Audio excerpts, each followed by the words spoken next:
এই কি ব্যাপার নাজমুল? এই তুমি নাকি সবাই বেকুব বানাইতেছ, ঘটনা কি? আমি কিছু করি নাই ভাই। Binoy, Binoy, I like that, I love it. এটা একটা এক্সক্লুসিভ মার্কেটিং পলিসি হইতে পারে। এই বিনয়টা কিন্তু সবার ভিতরে থাকে না, বিশেষ করে তোমার মতো ক্ষমতা যারা পায় তাদের তো হয়েছে কি মাটিতে পাই পড়ে না। তুমি এরকম বিনয় কোথায় পাইলে রে ভাই? খুব ভালো লাগছে। আমি জানি না ভাই। ভাই আমার আসলে কোনো কথা শুনতে নাই।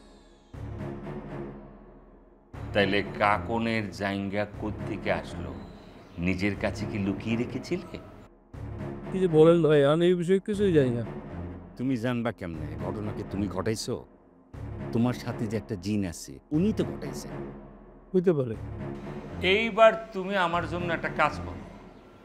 আমার শখের একটা জিনিস আছে, সেটা তুমি আমার কাছে এনে দাও।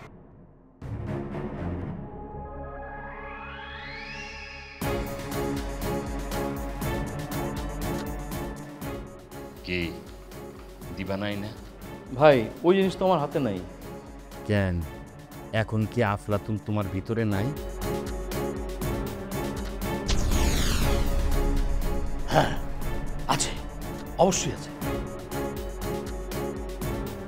থাকবে না কেন?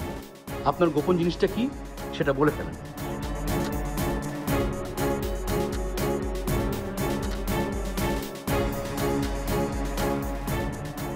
গোপন হইল একটা প্রেমপত্র, অনেক দিন আগের একটা প্রেমপত্র। সেই প্রেমপত্রটা হারায় গেছে। এখন তুমি তোমার আধ্যাত্মিক পাওয়ার দিয়া সেটা আমার হাতে আইনে দিতে পারবা? চিঠিটা কার লেখা? টিনার? আধ্যাত্মিক অবস্থা থাকলে কি মানুষের মাথা খারাপ হয় নাকি ছাগল হয়? টিনার হাতের লেখা কেন হবে? আর এটা ওইটা না, কাপড় ধোয়ার একটাই সলিউশন, চাকা অল ইন ওয়ান। টিনা হইতেছে এই জেনারেশনের মেয়ে। এই জেনারেশনের মেয়েরা কখনো প্রেমপত্র, চিঠি এগুলো বুঝে? এটা মোমো, মানে আমার দীপ্তির চিঠি। মোমুকে? সে কে? নামটা তো খুব সুন্দর। আমার প্রথম প্রেম, সেই ছোট্টবেলার প্রেম। মোমো, দীপ্তির হাতের লেখা চিঠি।